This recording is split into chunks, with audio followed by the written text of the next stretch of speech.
I love Peterborough. I just want to start this episode of the OHL podcast with that declaration. It's a great city. It's got great history for that junior hockey team. If I had a complaint, they even had popcorn in the media room again today. I'm just back from the game, Rangers and Pete's. It was all terrific. The people are so nice. The history in that building, oh my goodness, the coaches, you think back on all of them, Scotty Bowman and Roger Nielsen and Gary Green and Dick Todd, and the players, you got Pronger, you got Eiserman, you got Ricci. I could list them all. It's fantastic. One complaint. If I had one complaint about my trip to Peterborough this family day weekend, the hell is with those black jerseys? You're killing me, Peterborough. You're killing me. Maroon and white for life. That's all I got to say. I generally kind of feel that way about their jerseys in general, just because there's a lot of tradition in these jerseys, and when you see a team once or twice a year, you kind of want to see those classics, right? But I'm with you on Peterborough, the Eastern Ontario. As you know, most of my family's Eastern Ontario. A lot of family in the Peterborough area as well, and what a great town, what a great city. So yeah, but those are classic maroon, right? You want to see those. It was a great experience from beginning to end. Everybody was just terrific in that building. Kudos to the organization for the way they're running things. It's a great experience in game, in house for the fans. Lots of Rangers fans made the trip. I love seeing visiting fans in other buildings, and they had an almost full house for a family day game in Peterborough for a team that is absolutely in the midst of a rebuild. So it was a great sign all around. And a 9-game family day slate for the Ontario Hockey League. The league certainly knows how to capitalize on the long weekend gifted them by the previous Ontario government here. Anyway, let's dive into things. That guy over there, as you know, is Dan Mahar. Find him on Twitter at his name, Dan Mahar. I'm Mike Farwell at Farwell_OHL. The email address, you keep using it, and we love to hear from you. OHLpodcast@Rogers.com. Dan, I think the big question as we enter this new week of the Ontario Hockey League is whether or not the Sudbury Wolves showed us all who they were this past weekend with a 6-3 win over the Saginaw Spirit. I think there's reason to believe this was an OHL championship preview, and the Wolves won it and won it pretty convincingly, 6-3. So, are the Sudbury Wolves for real, Dan Mahar? Well, yes, the Sudbury Wolves are for real. They're a very good hockey team. Whether or not this was a showcase of exactly what we should expect at the end of the year, I'm not quite as convinced yet, just because we know how junior hockey works, Mike. Like up and down. One team looks amazing one week and terrible the next. And a lot of things go into each game. Travel. We know the Sudbury Wolves were dealing with some flu over the weekend. Obviously didn't affect them as much against Saginaw. So it's a very impressive outing for sure. But I wouldn't use it yet to anoint them the championships. But are they for real? Yes, I believe they've got a very deep roster. The additions look fantastic. Donovan McCoy on the back end has really anchored that crew. So I think they've got as good a chance as not against any of these teams. But we'll see, because I think if they played each other again tomorrow night, could be 6-3 Saginaw. It's a really good point, especially with hockey at this level. And it just takes me back to last year and coming into the playoffs. And even after the trade deadline, I was pretty hard and heavy on Sarnia, North Bay. That was going to be the OHL final. And what did it end up being? London, Peterborough. So we all know what predictions will get you in this league and so many others. But I'll tell you what I like about the Sudbury Wolves, because you take a look at them and you're right, Dan, the additions made at the deadline have really turned out well for the club. We know that the city is wanting it. The franchise is almost needing it after a half century of bupkis in the Nickel City, right? They have not yet been able to capture that elusive OHL championship. The closest, most recent was back in 07 when they won the East and then lost the final to the Plymouth Whalers. So you look at this Sudbury team this year, and it's hard to not be tantalized and titillated, if you will, by the offense that this team puts up. And you look back over the games since Christmas, there have been 22 of them, and the Wolves have won 16 of those games in regulation, 2 games going into shootouts where they lose but pick up the points. So that's points in 18 of those games since Christmas. They've got power play goals, and this, I think, is important to Sudbury's success. They've scored 20 power play goals in those 20, or in 20 games of those 22. They've had at least one power play goal. 28 overall for 88 since Christmas, which is a 31.8% clip on the power play. And that's a number that puts you right up there on par with the London Knights. Show me a good power play, I'll show you a good team. So the Sudbury Wolves absolutely have the offense chugging. If there's a concern, and we've talked about this before, it's of course at the other end. The Sudbury Wolves seem quite content to play some run and gun hockey with you. They will trade chances with you. And I think we saw that at its finest in an 8-7 shootout win over the Mississauga Steelheads a couple of weeks ago. So you have to wonder a little bit, do they have the defense to win a championship? They like to say defense wins championships, and they have allowed, Sudbury has 88 goals since the Christmas break. That's just over 4 per game, which is a hair above the season average, which is just below 4 per game. And then you look at the goaltenders, and Jakob Vondras sits with a 3.69 goals against and an 863 save percentage, and Marcus Vandenberg a 3.84 goals against and an 882 save percentage. The Mendoza line in the Ontario Hockey League usually around about 910 for save percentage. So if you're Sudbury, maybe, just maybe, you're wondering about that side of the statistics, but boy, are they fun to watch. Yeah, and Mike, that's why I gave a little pause when I talked about anointing them champions, because we all know come playoff time, you can't outscore bad defense and bad goaltending. And I'm not saying they have bad defense and bad goaltending, but they've had very inconsistent ability to keep the puck out of their net. We know that. Those numbers you said just reflected that. So whether you want to pin this on the goaltenders or the defense or just the team philosophy is entirely up to you. But the bottom line is they're not keeping the puck out of their own net consistently enough for me to anoint them as a real playoff contender threat to go all the way. Having said that, you and I both had them right at the top of the Eastern Conference this year. We love that offense. They're very dynamic. They can really rack up the goals in a hurry. And you've seen those 8-7 scores, 7-6, all those things all year. That's great. That's entertaining. That's formidable when you're playing against them. But boy, do they ever have to figure out how to keep it out of their net more consistently if they're going to be serious about it. And I think that is a very valid concern. And until we see for ourselves in the playoffs or coming down the stretch, I think for me, I'd be concerned about picking them. The power play is going so well, and that is absolutely critical because you need your power play operating at a high level when it comes playoff time. But your point is well taken, and I don't think anybody is surprised by this. Even if you're a diehard Sudbury Wolves fan, you got to be a little bit concerned with the ability to keep the pucks out of your own net. And I might look to Exhibit A in Brantford right now. We got to see Sudbury firsthand, and you mentioned that flu running through the team. Something was ailing the Sudbury Wolves on the weekend when we saw them against the Kitchener Rangers, because they were a shadow of their selves that they were when they beat Kitchener up in Sudbury in early January, and they didn't look like the team that had come into Southern Ontario for a weekend swing like a buzzsaw. They did rebound on Family Day Monday with a 4-1 win in Guelph, and we'll get to the Storm in just a moment. But you look at Brantford, they took advantage of that Sudbury loss on the Sunday of the long weekend, winning themselves. The Bulldogs have played one more game, but oh, looky here at the top of the Eastern Conference, you've got the same number of points for the Sudbury Wolves and the Brantford Bulldogs, who have arrived early in that Eastern Conference and around the Ontario Hockey League. People were projecting them as a team that might come into its own next season or beyond. Yeah, and when you look at the teams on paper, Mike, or how they tend to play, they're actually similar teams. They're kind of heavy teams, like to play physical. Question marks in net, we'll say. I'm not saying they don't get the goaltending sometimes, but it's consistency, right? So if you were to pick a potential Achilles heel for both teams, it might be that.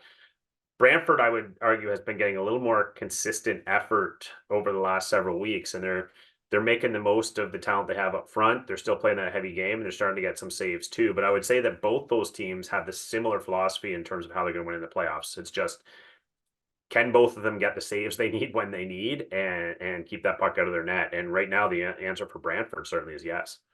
That Eastern Conference is so much fun because right up there at the top, just lurking right behind both Brantford and Sudbury, are the North Bay Battalion and the Oshawa Generals. For my money, a team that's still surprising and maybe arriving a wee bit early, but getting contributions from the places you need them and playing a pretty complete, tidy game of hockey. We'll get to Connor Lockhart a little bit later on this episode of the OHL podcast as well.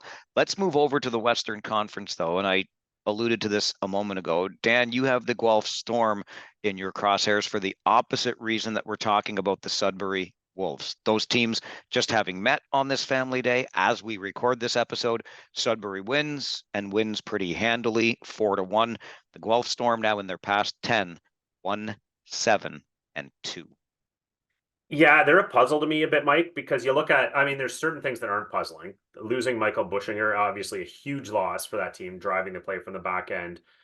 But they got Cam Allen back, so there should have been a bit of a trade-off there.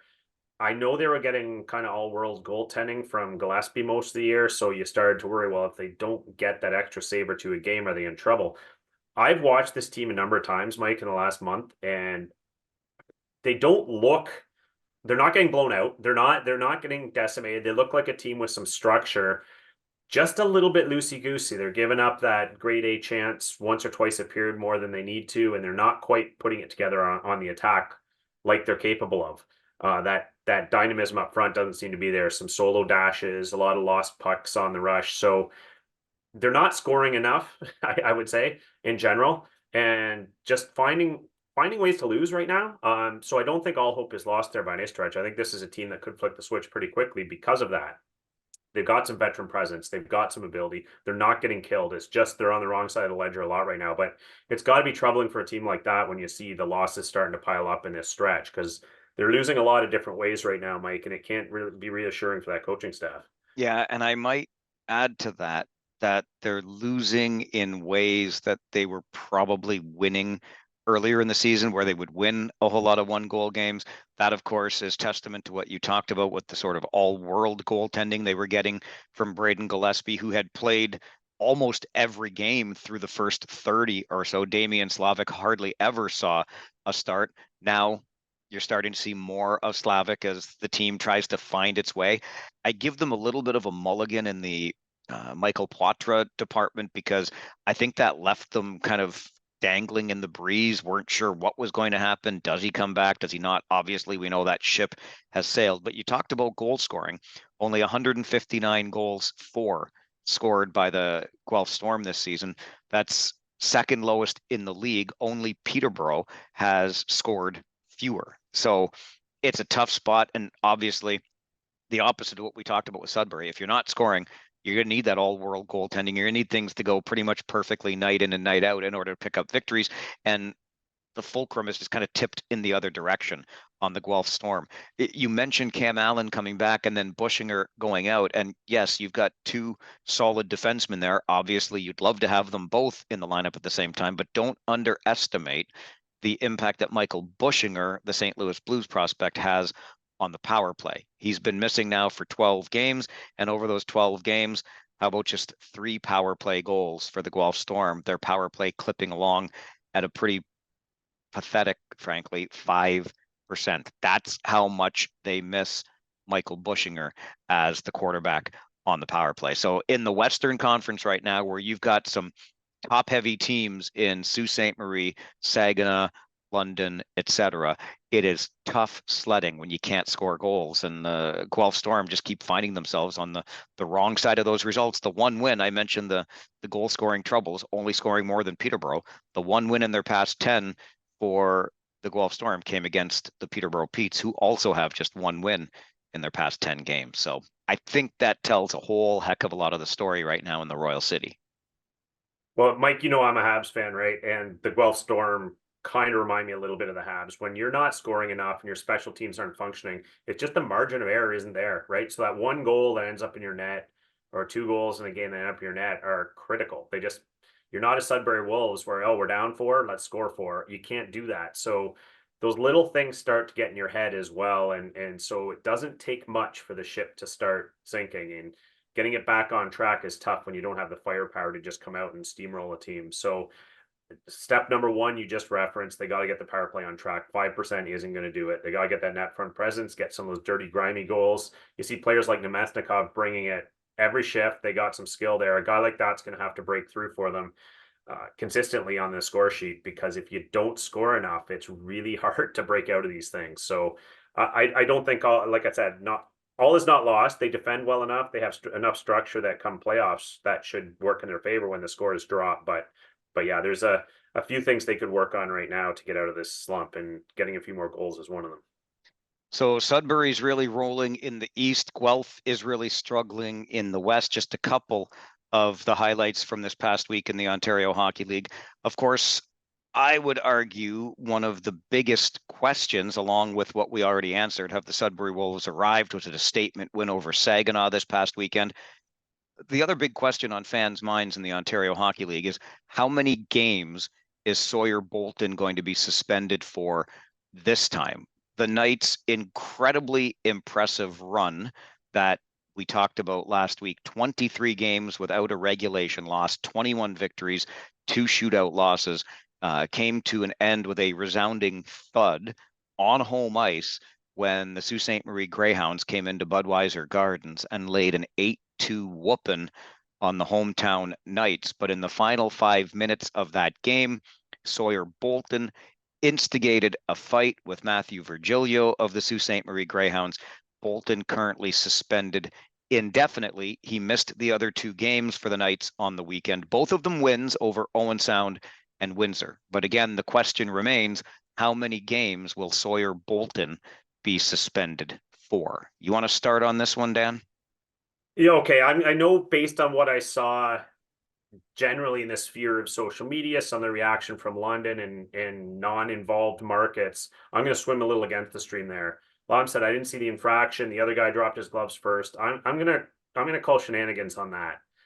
I understand that Virgilio had a little bit of a bump on Bolton in front. He wasn't happy. It was an 8-2 game towards the end.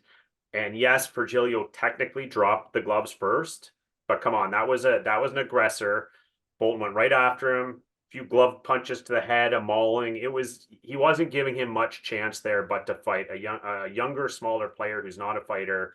This is exactly the type of thing we don't want to see happening in the game. And I'm pretty sure the OHL has been serious about this for a while. So regardless of which gloves came off first, let's call it what it is. He was definitely the aggressor there. 3rd suspension, as you mentioned, in 32 games. Not a player that's there for any kind of hockey ability. I'll just call it what it is. Sure, maybe he can play a role. There's a role for that intimidation, physical play. That isn't it. That isn't it, going after a younger player in final minutes of a game like that. So all a long-winded way of saying I'm not buying any of the excuses that this wasn't a big deal. It was a non-incident. I think that has to be a minimum of 5 games, Mike, and that's a floor for me based on the track record, the intent, the ability to make a decision other than in the heat of the moment there when he had a few seconds to consider it. All of those things, and just the optics of a player like that going after a player like that. For me, that's a floor. I could go a lot higher than that. I know it's unlikely to, and a lot of people are probably screaming at me saying, "Oh, come on, that was just a fair fight at the end of the game." I disagree. I think you got to send a bit of a message here. So that's my floor. I'm not sure how you feel about it. Well, you're absolutely right. It's a case of bullying, plain and simple. There's no other way to look at this other than to call it what it was, and that's bullying. There's one reason, okay? Can we just be clear about this? There's one reason, and one reason only, that Sawyer Bolton is on the ice with less than 5 minutes to go in an 8-2 blowout, right? And Sawyer Bolton did exactly what he wanted and or was expected to do. I think that's the easiest way to sum this up. And so we all got what was expected when Bolton was put on the ice with less than 5 minutes to go in an 8-2 blowout. Look, you might want to get comfortable for a second here, Dan, because I'm a little bit hot under the collar on this one. And I'll tell you why.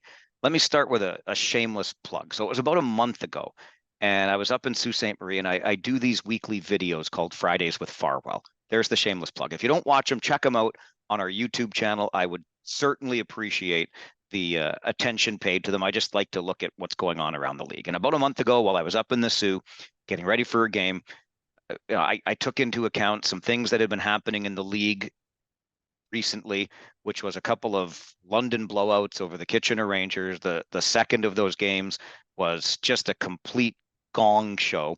And Bryce McConnell Barker at the time had not yet returned to play for the Sault Ste. Marie Greyhounds after being knocked out of a game playing against the London Knights, during which the head coach of the Sault Greyhounds had some pretty strong words to say about the kind of game the London Knights tried to play.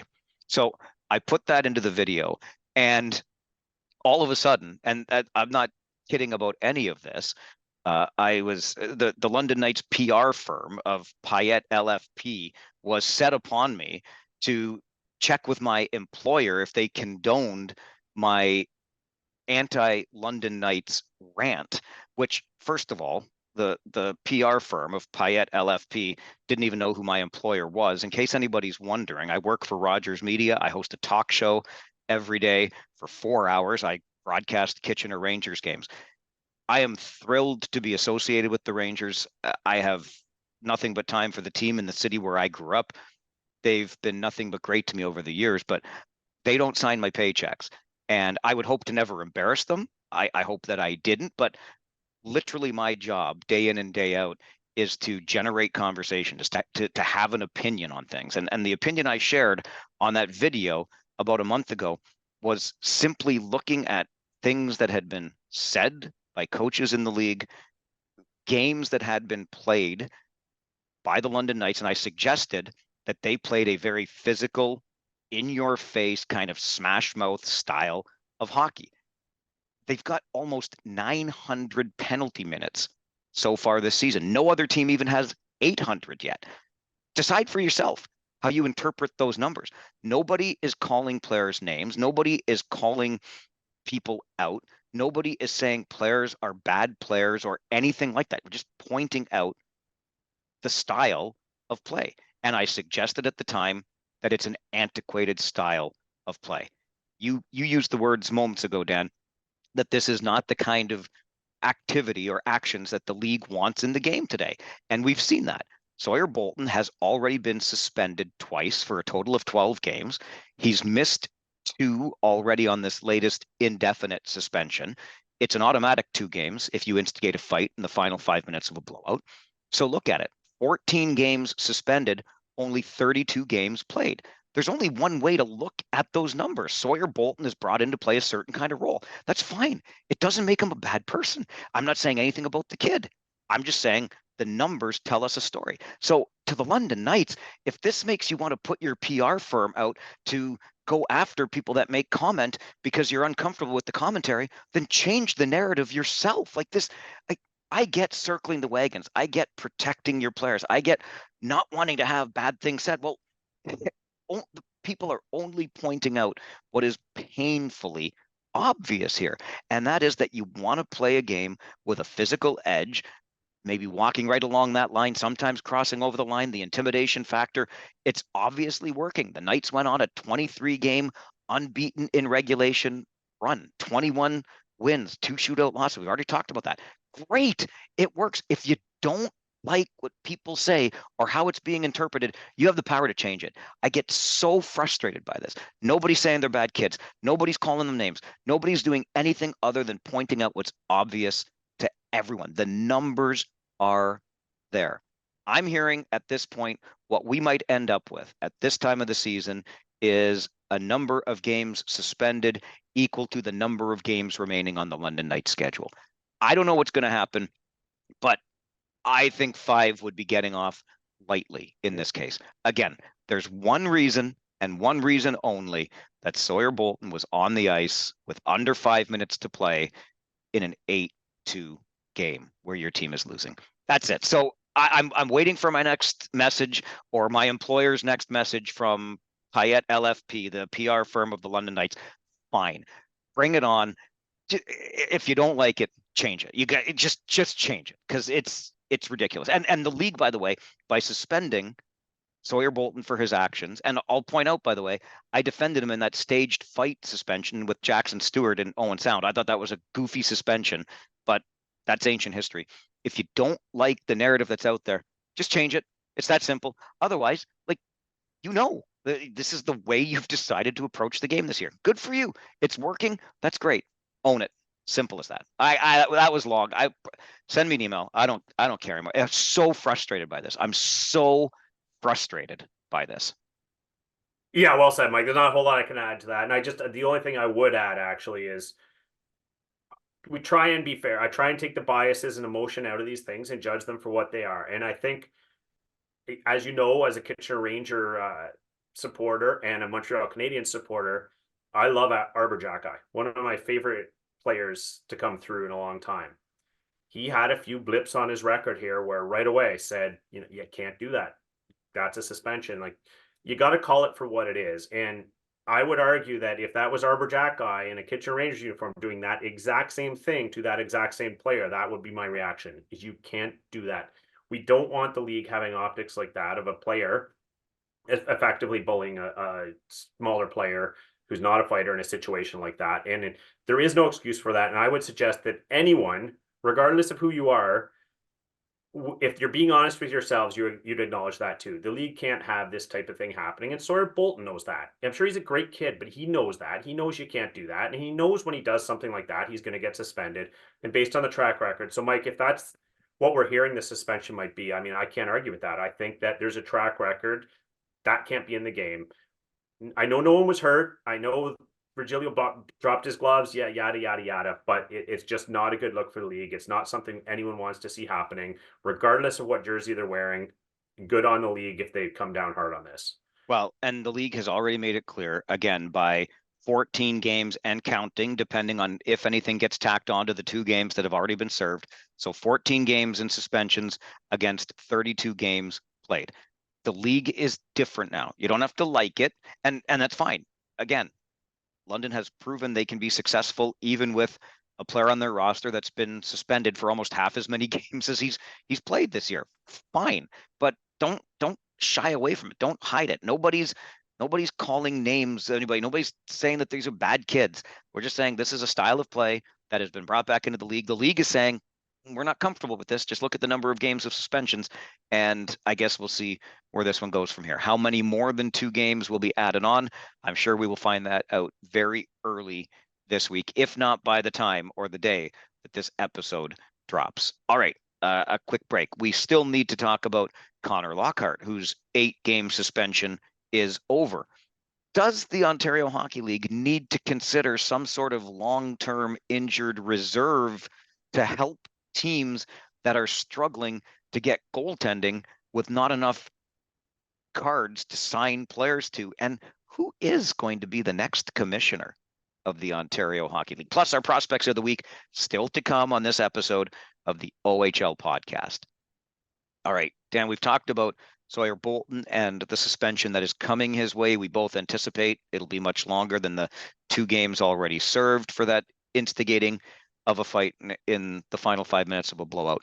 Connor Lockhart has served 8 games. And in the opinion of the Ontario Hockey League, 8 games was enough time served for an off-ice incident that prompted a police investigation in Durham region for violating the league's and the team's, Oshawa Generals, code of conduct. Lockhart is back. Oshawa is pushing for 3rd place, even still within striking distance of 1st place in the Eastern Conference. Obviously good news for the Generals. What do you make of what has transpired here? Well, my first take, as you know, on the podcast last week is always players need to think of their teammates whenever they do anything off ice. And we saw some impact to the Generals of this incident over the last several games. They were on a tear, not so much anymore. There's players coming in out of the lineup. There's all this distraction. So that's my first takeaway, is that whenever you do anything off the ice, these players really need to think first.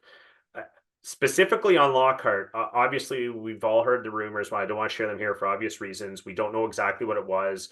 The police concluded their investigation without charges, so take from that what you will. But an 8-game team-imposed suspension supported by the league is serious. Think about in the context of the suspensions we just talked about. 8 games is a big chunk of the season. So obviously there was a code of conduct breach significant enough for this to be warranted. So whatever that happened, let's just consider that it was significant enough, bad enough that it impacted the reputation of the player, the reputation of the team, and the on-ice results of the team. So I think this is something that the team and Lockhart himself are going to be thrilled to put behind them and move on and refocus. But you can see how quickly things can go off the rails, Mike, with these teenage hockey players when, bad decisions and mistakes are made off the ice. You never know. So always keep your wits about you. I'm really struggling with this one, Dan, for a couple of reasons. And I'm pretty sure I made this clear last week when we were talking about it, that what we have here is an investigation by Durham Regional Police. No charges had been laid, and we do follow along with the statute in this country that you are innocent until proven guilty. So in order for police to launch an investigation, a complaint has to be made. And that's what prompts the investigation. It doesn't mean anybody is guilty, and a complaint is much different than a charge. So what we have now since learned, of course, is that Durham Regional Police are not pursuing the investigation any further. They consider the matter closed. In other words, there will be no criminal charges. And of course, just to bring you up to speed with our court system, our criminal court system here in Canada, if the only reason a charge would be laid is if police believe there is a likelihood of a conviction, because you don't tie up the court's time unless you believe this can be seen through to a conviction. So this is where I start to struggle, because given everything that's going on around hockey these days, you hear about police involvement with a junior hockey player, and I think your mind goes to one place, and probably one place only. So no matter what happened, no matter what rules Connor Lockhart violated, in the minds of many, he was involved in one sort of activity that is illegal, and charges have been brought for in the past. And in this case, no charges are brought. So the other reason then that I struggle with this is, was it necessary for the league, in first letting fans know about this case, to point out that Durham Regional Police had launched an investigation? And I think the league kind of gets stuck between a rock and a hard place here. I think I land on the side of admiring the transparency, because if they just say Connor Lockhart has been suspended indefinitely for a code of conduct violation, and then somebody finds out, or we learn through some other reporting that there's a police investigation, we're like, well, why wouldn't the league say that? Why aren't they being upfront about this? But this is the other side of it now, where you're like, okay, but there were no charges. And now, again, Connor Lockhart's name is always going to be associated with something that is very unsavory and something that needs to change within the game of hockey. So I think the league handled this appropriately. Our minds are going to do what our minds are going to do. And the last point I'll leave you with is, we have to accept and trust the investigations into this matter by police, by the Ontario Hockey League, by the Oshawa Generals. I'm willing to do that, but we know that in this day and age, faith in institutions is at an all-time low. Not many people trust police, not many people trust entities like hockey leagues, etc. And so you are, unfortunately, but this is just a sign of the times, left to decide for yourself if you have faith in any of those various investigations that happen. It's a real tough spot. I feel bad. I really do. I feel bad for Connor Lockhart. Obviously, he did something suspension worthy, and I hope he is remorseful for that. I hope he has learned a lesson here. But I think the damage to the reputation is fairly significant too. And if it's okay for me to say I feel bad for him in that regard, then I'm saying that. Yeah, I think that's fair. I'm really not going to add a whole lot to that, because the Generals were in a tough predicament. You have your own, there are some things that have to stay between player and team. We know that. Their right to privacy, they're young players, et cetera, et cetera. But I think once the police are involved, it's to some extent out of their control. They have to wait till that comes out. And they had to probably disclose that. Otherwise, it looks even worse down the road if the police do pursue something and say, well, you kind of kept that from us. So again, not knowing what it is, just a bad situation. Hopefully it's all behind everyone. No one was impacted too negatively by it, but always keep these things in mind, whatever you do.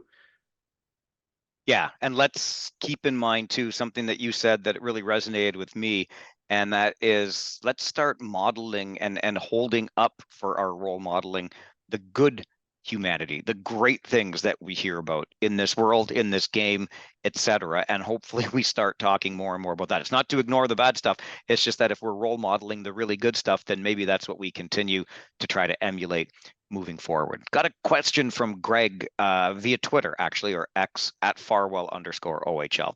Should the OHL have something like long-term injured reserve? Erie's going through goalies like pucks because they're out of A cards, maybe an exemption for goalies. And Greg, of course, is absolutely right with the injury to Benjamin Gaudreau. There have been 5 other goalies used by the Erie Otters. Ethan Fraser has had a game. Bo Porosky has had a game. Nolan Lalonde has had 4. Charlie Burns has had 6. And Jacob Gibbons, the Lions' share, at 16, all in trying to accommodate for the loss of Gaudreau. And once you get beyond that 10-game mark, of course, that's when the A card gets used. I think Greg might be onto something here, Dan. To every rule, there should be, I think, an exception for extraordinary circumstances, and these sound like extraordinary circumstances to me. How do you feel about this? Yeah, I'll start by saying that long-time injured reserve is really a construct of a salary cap function, right? It's to give a team relief to replace that player. So it's not exactly the same thing, but the principle that he's talking about in his email is very valid. We have to give these GMs a mechanism for emergency situations like this, to get them out of a situation where they just can't find a guy, they're running out of cards, they don't physically have the tools available to them to rectify the situation. It shouldn't be a situation any of these teams have to deal with, but I just want to give a few background context facts here for people that equate this to the National Hockey League or pro hockey. It's very, very different, where in pro hockey, you can get a player signed under contract, you can pluck from wherever you need to and pull that player in on a contract, and there's not a lot of barriers in your way. Junior hockey functions effectively like minor hockey, where you have various different hockey organizations. These players are all signed there. These rules are in place to protect those teams and those organizations from losing players and having those teams be in emergency situations. So you can't just have any team go to any junior B, tier 2, junior C, you name it, any of those teams, and just take their starting goalie for an indefinite period. That's why these rules exist. Those organizations, those teams are not beholden to the OHL in the same way the AHL would be to the NHL. So it's a very different situation. A lot of complexity, complications. Having said that, I do think there is room here for some sort of emergency provisions around the card. So it may still be a lot of work for the general manager to go find goalie A for 5 games, goalie B for 6 games, and do those kinds of things. At very least, we cannot punish him for using up those cards. Doing all that legwork to just make sure you have 2 goalies for a game is a lot of work. Let's not complicate it further by making the GM, in this case, Dave Brown and Erie, having to trip over himself trying to convince the league what's he supposed to do, dress one of his players again.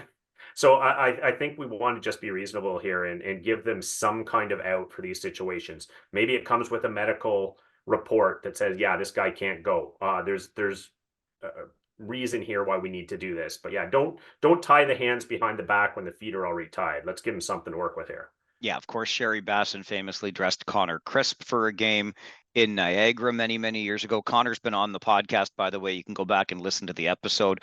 It's quite the story. And the bright side is they made some money for charity selling Connor Crisp #1 t-shirts at the next Erie Otters game.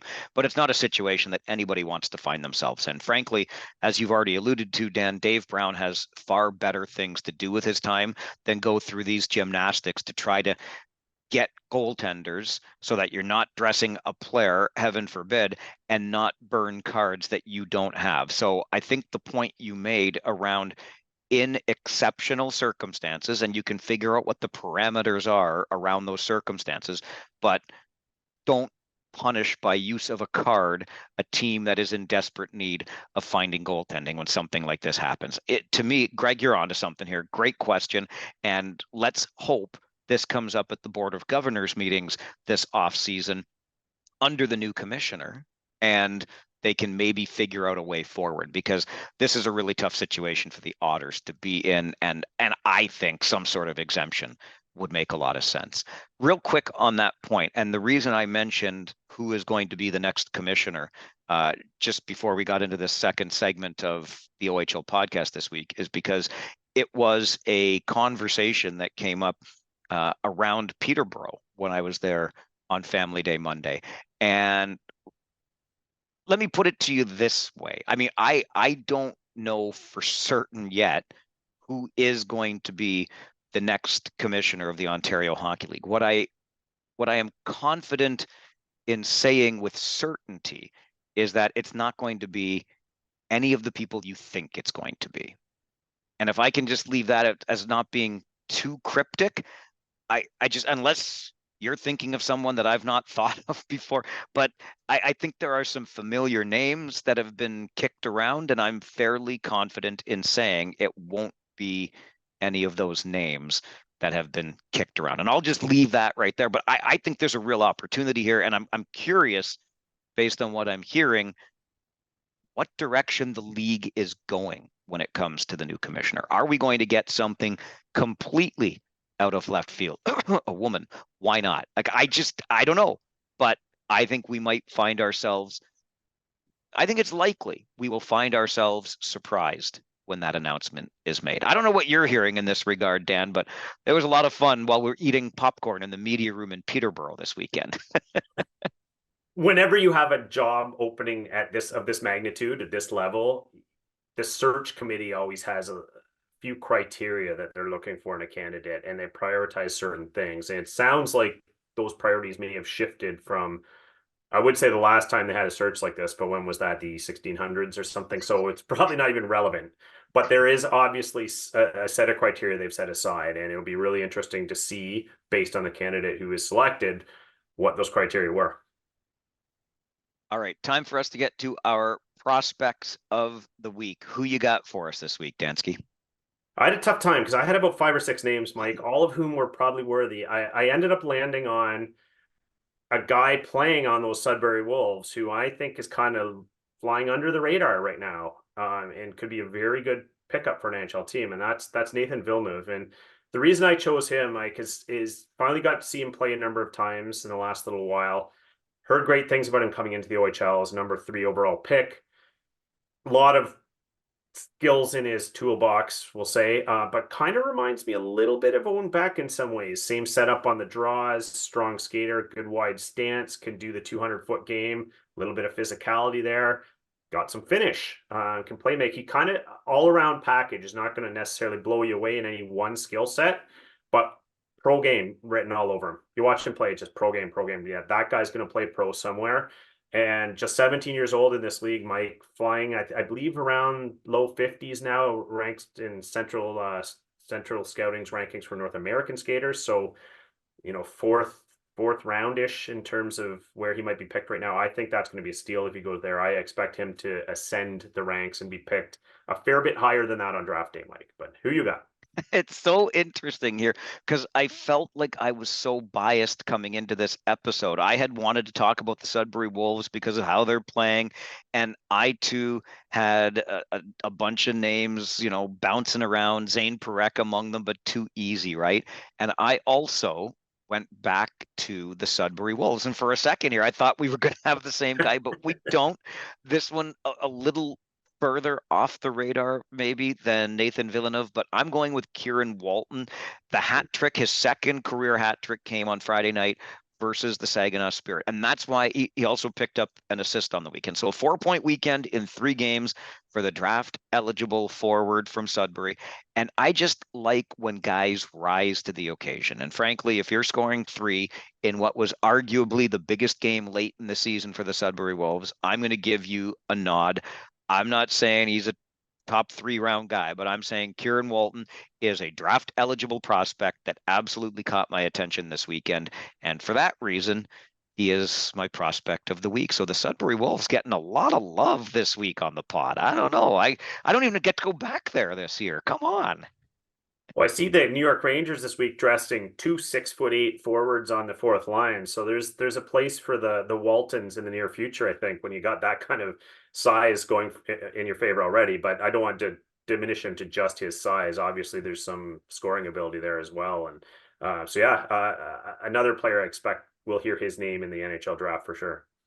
Speaking of Sudbury and being north, I just wanted to add one more thing before we wrap up this week. And I talked about at the beginning of this episode how much I love going to Peterborough and all the history there and just the great experience it really was from the time we arrived at the arena until the time we left. This coming weekend, I get to make my second trip to the Sioux. And I just wanted to bring up Sault Ste. Marie again. I mean, some of the finest folks you're going to find in this league work up there, are around that team. It's just a terrific community. It's a hike to get there. And look, the city's had its hard knocks since, big industry left and it's trying to find its footing. But what a great place to be. And some of the fans I ran into in Peterborough this weekend said they've only got one rink left now to knock off their list, and that's Sault Ste. Marie. Go. Get to a game in Sault Ste. Marie, experience major junior hockey in the Sioux. Think of the people that we've had on this podcast before. Craig Hartsburg, who goes up there, Stratford boy, plays, goes back to coach, and now still keeps a home there. He winters in warmer places, but he loves the Sioux. Jason Denemy, who's been on this podcast, now living down east where he finished his hockey career and started some coaching, but says anybody who gets the chance, go up to the Sioux, try it out. Players that go there to play, Wayne Gruel comes to mind, end up staying because it's that kind of place. There really is something special about it. I can't wait to get back up there this weekend. And I just wanted to emphasize that this week on the podcast. If you haven't been, get there for a game. And if you're there, I'm sure you know how lucky you are in the Sioux. The Greyhounds are the big game in town. And it's just, there's something special. Don Cameron always talked about the calm and tranquil north. And there's something about that northern hospitality that really comes through when you're in Sault Ste. Marie. So I can't wait to get back up there this weekend. And I wanted to share that because it really, as I was already looking forward to it, I had an extended chat. I was almost late for broadcast on the weekend when I got into a chat with a scout who I haven't spent much time talking to in the past. And it just was this really nice exchange. And later on, I found out, oh, he is originally up from the Sioux area. No wonder he's such a personable guy, and we got to have such a great chat. So you Sioux people, keep being Sioux people because we appreciate you for that. So there you go. That's a lot. I went off earlier, and now I'm playing Mr. Nice Guy. It's like I'm Jekyll and Hyde over here, Dansky. Cheapers creepers. Can I just bring the whole conversation full circle and say classic uniforms there too? So Sue, don't go all black for any of these games. That keep it as is. I would appreciate that as well. Okay, that guy over there is Dan Mahar. Find him on Twitter at Dan Mahar. I'm Mike Farwell at Farwell_OHL. Please give us a like, subscribe, leave a review. Tell us what you think about things. Tell a friend about this podcast. Send an email anytime. OHLpodcast@Rogers.com. We will be back in your ears next Tuesday on the OHL podcast.